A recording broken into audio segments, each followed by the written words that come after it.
Okay, so looking at the lab that we did yesterday, summary questions. Is the total momentum conserved in every scenario in this lab? Tell your neighbor yes, no, why, or why not.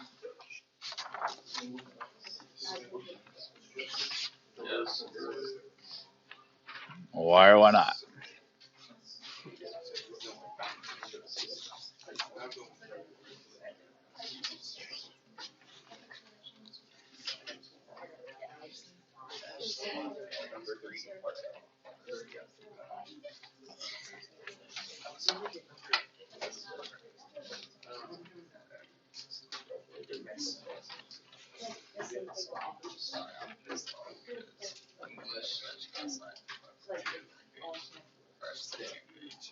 Okay. Hopefully your statement, your reasoning sounded like this. Yes, the momentum was conserved in every uh, experiment because each cart did not experience any unbalanced external forces. The forces from the impact or from an object, cart A or cart B, within the system. Gravity and normal force are both canceled out. We're canceling each other out. Those are external forces, and we're ignoring friction. So momentum was conserved. There was no unbalanced external forces. Is the change in momentum of cart A always the same as the change in momentum of cart B for a given scenario? Tell your neighbor why or why not.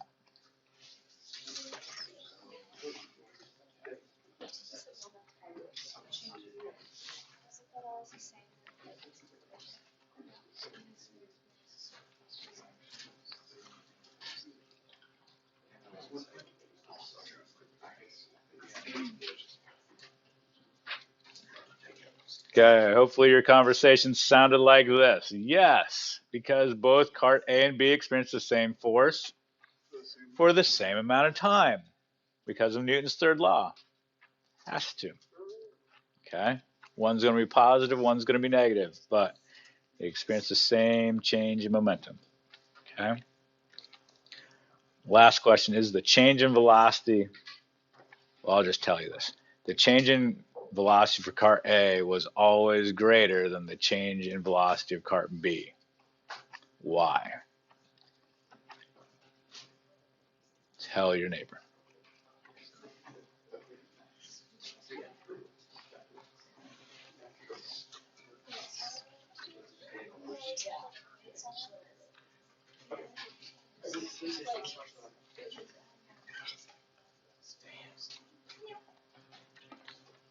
Correct answer is, hopefully it sounded like this, because cart A had less mass.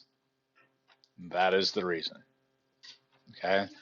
There might be evidence of the cart bouncing back or changing direction, but okay, here's a question.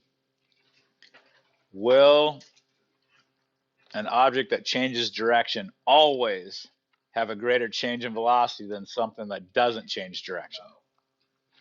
You could go from 1 meter a second to 100 meters a second versus going from 1 meter a second to negative 1 meter per second. Which one had a greater change? 1 to 100. Okay, so just because something turns around does not definitively tell you, oh, greater change of velocity. What definitively tells you is it has a smaller mass. It responds more. It has a greater acceleration to that force. Therefore, has a greater change in velocity. Has less inertia, so it's more responsive to that force. Good with that? Okay. So those are some of the takeaways I wanted you to get from the lab there. All right. I want to hit some questions. Remember, you have an expert TA due tomorrow. Need 15 out of the 18 points. It's kind of nice.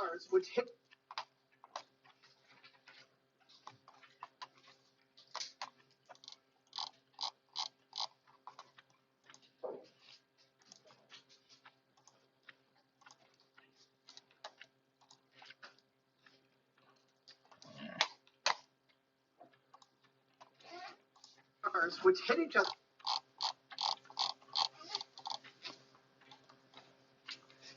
Okay, we've done this one before, but go ahead and answer this question again.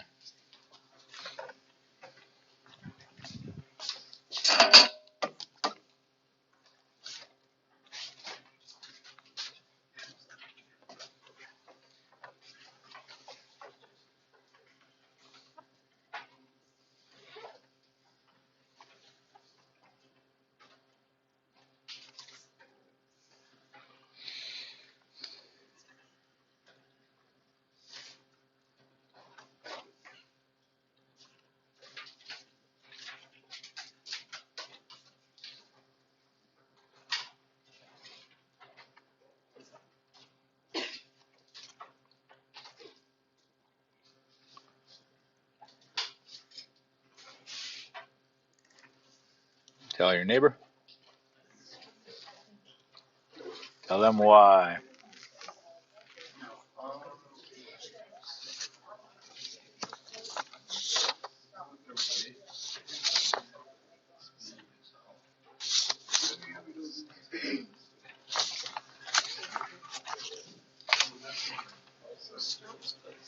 Correct answer is C. Why? They're stuck together. Good with that? Okay. Same scenario, different question.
I'll tell you the answer.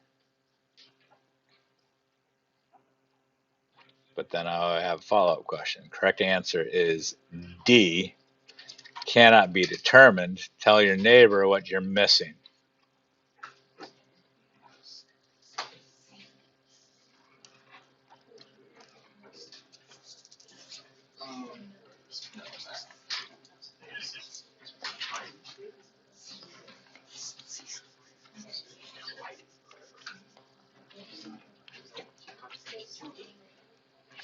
What are you missing? Nope. Mass. You're missing mass. Is it possible that the Raider is less massive than the Maverick? Is that a possibility? Is it possible for something that's less massive have more momentum than something that's more massive? Absolutely. Okay. Not definitive, but it is definitely in the realm of possibilities. Okay. So, can't be determined. Now I've given you some mass. It's a different question, though.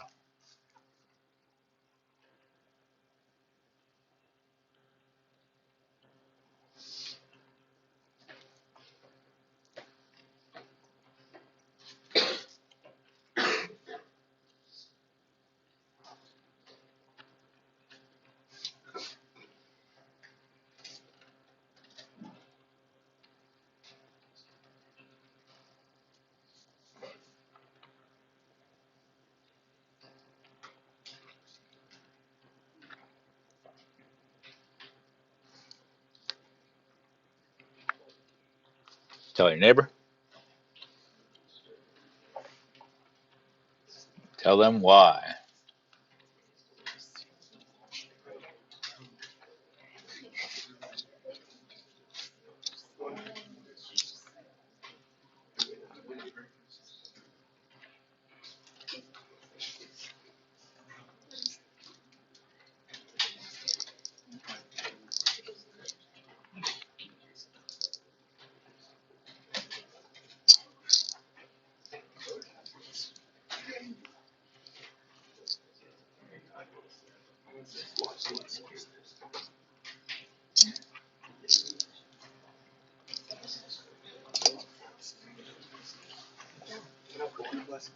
Correct answer is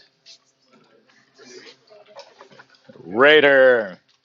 If you take your momentum and divide it by the mass, that's a bigger number than taking this momentum and dividing by that mass.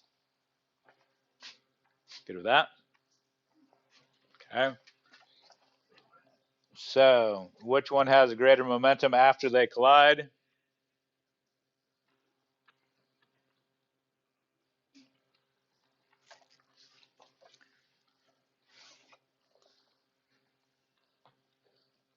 Tell your neighbor.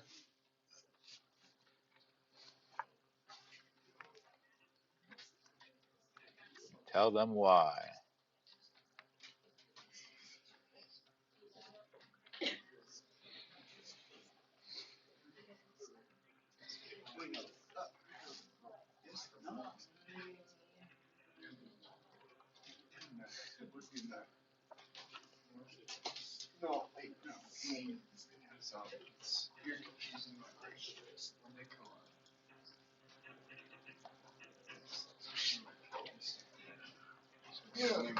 Correct answer is? Correct answer is B. They have the same velocity. Maverick has more mass. Good?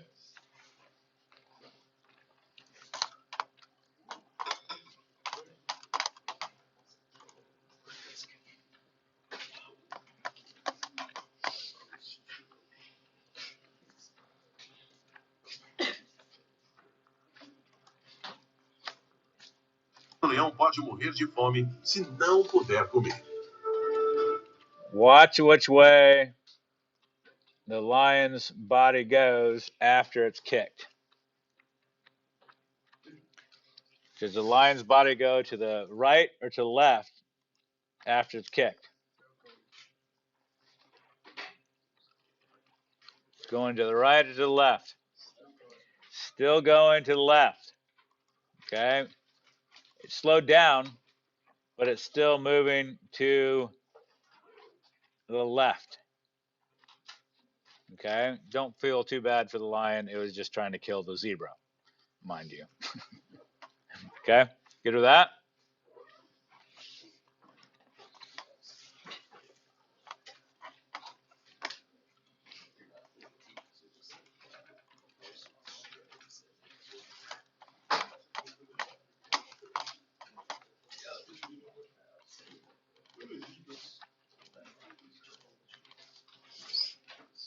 Give that one a shot.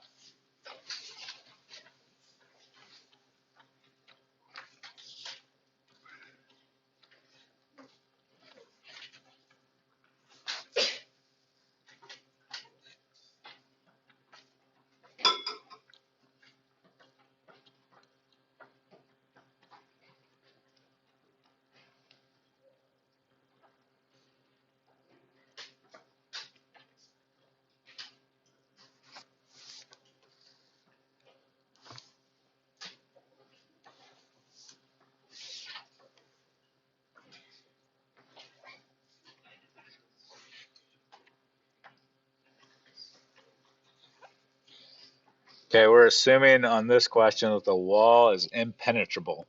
Like it's like Fort Knox, like you're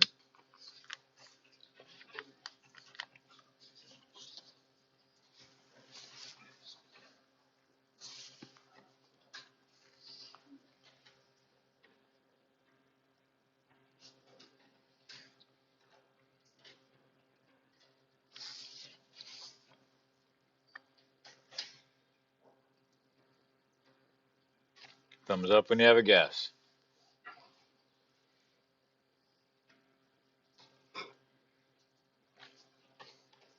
Have a conversation.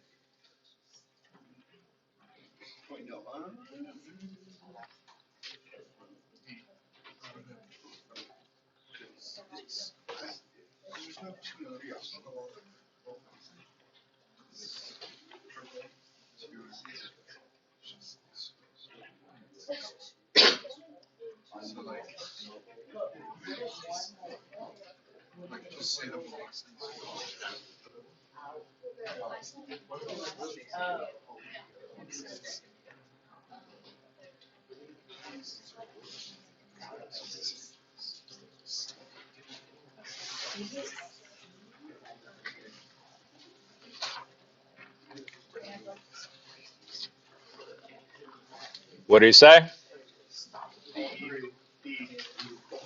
Dangerous dinosaurs. Okay. Obviously, one brings us to a rest. Okay. This car and this car have identical amounts of momentum. So the total momentum of the system is what? 0, because they're going in opposite directions. So when they hit and stick together, how do you know they stick together? Because it's totally inelastic. Okay? Same conversation here. Good with that?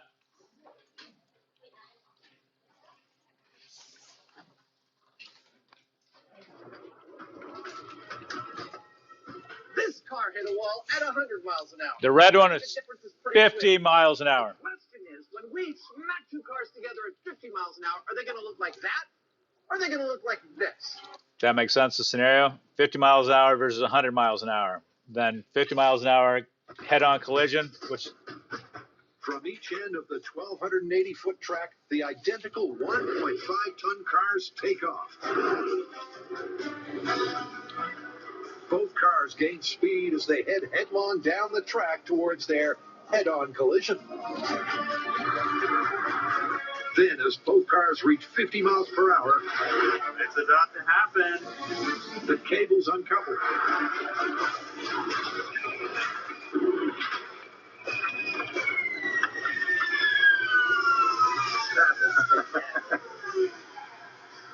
What can you say? What can you say? That breathtaking finale is the final piece of their physics puzzle. Oh, come here. Cars which hit each other at 50 miles an hour look exactly like the car we smacked into the wall at 50 miles an hour. That tells me everything I need to know. Well, the figures are in. The orange car got 52 G's. The yellow car got 58 G's, which, give or take a few G's, is the same as what we got against a wall at 50 miles an hour. Gee whiz. And the damage data backs up those numbers. Both of the cars are virtually the same length as the 50-mile-per-hour wall test at 11.5 feet. Good with that? Okay. Test tomorrow. I'll be here after school.